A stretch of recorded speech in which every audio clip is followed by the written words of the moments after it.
नमस्कार। आज की हमारी चर्चा का विषय है माघ का पवित्र महीना। और हमारे पास जो स्रोत है उसकी शुरुआत एक ऐसी बात से होती है जो सच में बहुत चौंका देती है। हाँ बिल्कुल। उसमें लिखा है कि अगर भारत जैसी कर्म भूमि में जन्म लेकर भी किसी ने माघ महीने का स्नान नहीं किया तो उसका जन्म ही बेकार चला गया, निष्फल हो गया। जी निष्फल, ये सुनने में बहुत कठोर लग सकता है, लेकिन इसके पीछे एक गहरा आध्यात्मिक तर्क छिपा है। तो ये सिर्फ एक परंपरा नहीं है बल्कि इससे कहीं ज्यादा है। बिल्कुल। स्रोत के मुताबिक ये महीना और ये स्नान, ये दोनों ही ईश्वर को प्रसन्न करने, अपने पापों को धोने और स्वर्ग पाने का एक अहम जरिया माने गए हैं। अच्छा। स्रोत में शरीर की तुलना पानी के बुलबुले से की गई है। पानी के बुलबुले से? हाँ, कि ये कभी भी फूट सकता है। तो अगर ये नश्वर शरीर उस एक पवित्र काम के बिना ही खत्म हो जाए तो फिर इसकी इतनी देखभाल करने का क्या फायदा। मतलब ये एक तरह की प्राथमिकता तय करने की बात है। सही कहा।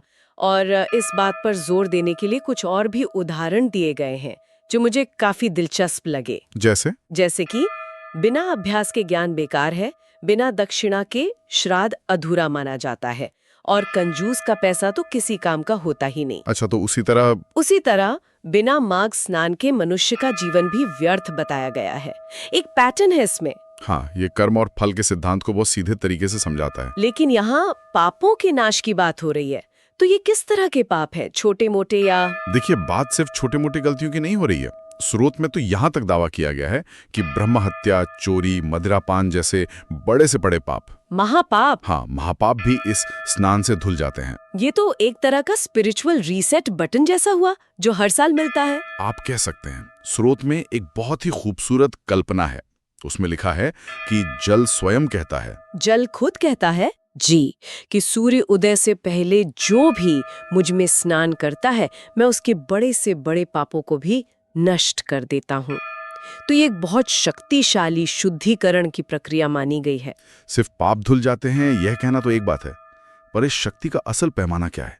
मुझे लगता है स्रोत में दी गई कहानी इसे सबसे बेहतर ढंग से समझाती है। बिल्कुल, कहानियां ही तो सिद्धांतों को जीवन देती हैं। तो क्या कहानी है ये? ये कहानी भृगु वंश की एक ब्राह्मणी की है जो बचपन में ही विधवा हो गई थी। उसने अपनी पूरी जिंदगी तपस्या में लगा दी। वो विंध्याचल पर्वत के पास नर्मदा यानी रेवा नदी के किनारे रहती थी। और उसकी तपस्या कोई आसान नहीं रही होगी। बिल्कुल नहीं। जैसा कि स्रोत में बताया गया है, वो पेड़ की छाल के कपड़े पहनती थी, दिन में सिर्फ एक बार, वो भी शाम के समय भोजन करती थी। उसका अपनी इंद्रियों पर पूरा नियंत्रण था। और सबसे जरूरी बात ये कि उसने लगातार 60 साल तक हर माघ के महीने में रेवा और पयोशनी नदी के संगम पर स्नान किया। 60 साल? ये तो असाधारण समर्पण है। जी, और इसका नतीजा भी उतना ही असाधारण था। क्या हुआ?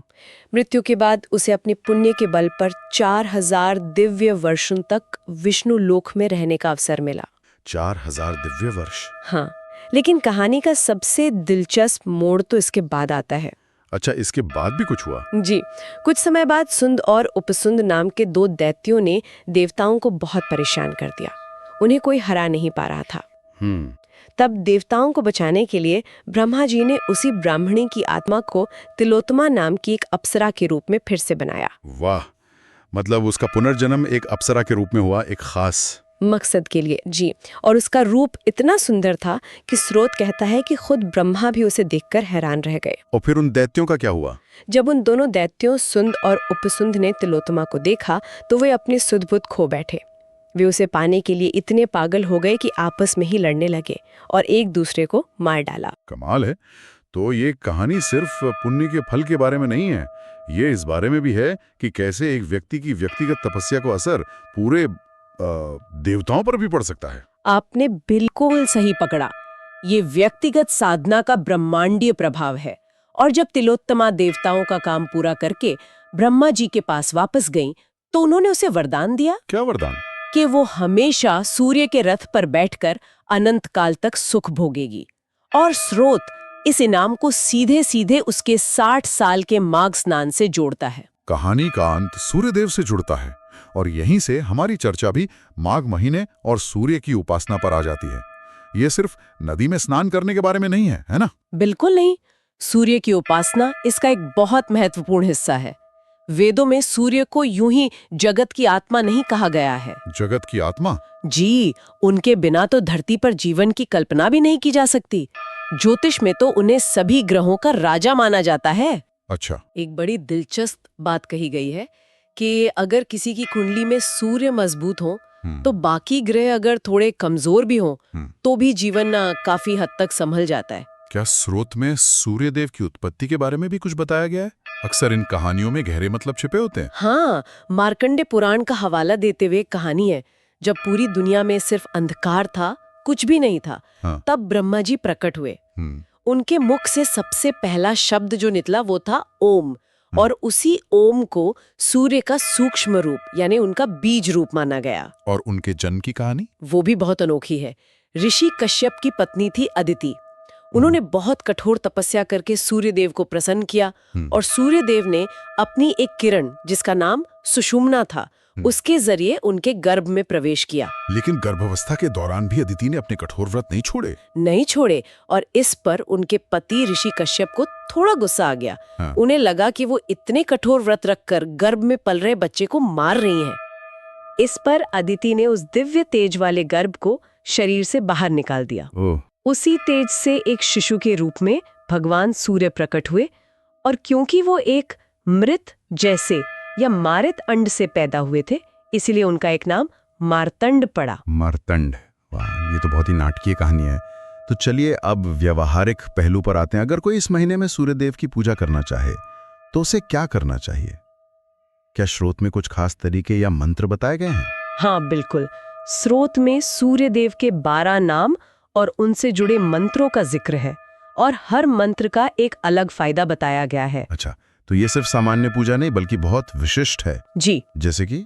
क्या ये मंत्र सिर्फ आध्यात्मिक शांति के लिए है या इनके कुछ शारीरिक फायदे भी बताए गए हैं? शरीर में खून का प्रवाह यानी ब्लड सर्कुलेशन ठीक रहता है। ये तो बहुत ही व्यवहारिक लाभ है ना? एक और मंत्र है ओम ह्राम ह्रीम रौ सह सूर्याय नमः। यह मानसिक शांति और ज्ञान बढ़ाने के लिए है। ये तो सामान्य तौर पर सभी के लिए है, पर क्या स्रोत में किसी खास समूह जैसे कि विद्यार्थियों के लिए भी कोई विशेष उपाय बताया गया है? हाँ, बताया गया है। एक मंत्र है ओम ह्राम हिरण्य गर्भाय नमः। स्रोत कहता है कि यह मंत्र छात्रों के लिए बहुत फायदेमंद है। छात्रों के लिए कैसे? क्योंकि इससे शारीरिक, बौद्धिक और मानसिक तीनों तरह की शक्तियों का विकास होता है। तो ये सिर्फ आध्यात्म तक सीमित नहीं बल्कि व्यवहारिक जीवन में भी मदद करने वाला बताया गया है। मंत्रों के अलावा सूर्य को जल चढ़ाने यानी अर्घ्य देने की भी एक खास विधि होती है। मैंने बहुत लोगों को ये करते देखा है, लेकिन शायद सबको सही तरीका नहीं पता होता। ये बहुत जरूरी सवाल है क्योंकि किसी भी अनुष्ठान में विधि का बहुत महत्व होता है। स्रोत के अनुसार जल चढ़ाने के लिए तांबे का बर्तन यानी लोटा सबसे अच्छा माना जाता है। और उसमें क्या क्या डालना चाहिए? उसमें आप हल्दी, रोली, अक्षत यानी चावल, थोड़ा सा गुड़ और कोई लाल फूल डाल सकते हैं। ठीक है। और जल देते समय किन बातों का ध्यान रखना चाहिए? कुछ बहुत जरूरी बातें हैं। पहली, जब आप लोटे को पकड़ें तो आपका अंगूठा उसे नहीं छूना चाहिए। अंगूठा क्यों नहीं? इसका कोई खास कारण है? हाँ, स्रोत शास्त्रों का हवाला देते हुए कहता है कि अंगूठे के स्पर्श को रुधिर यानी रक्त के समान माना गया है, इसलिए लोटे को बाकी उंगलियों से पकड़ना चाहिए। अच्छा, ये तो नहीं जानकारी है। और कोई बात? दूसरी बात, सारा पानी एक साथ नहीं गिरा देना चाहिए।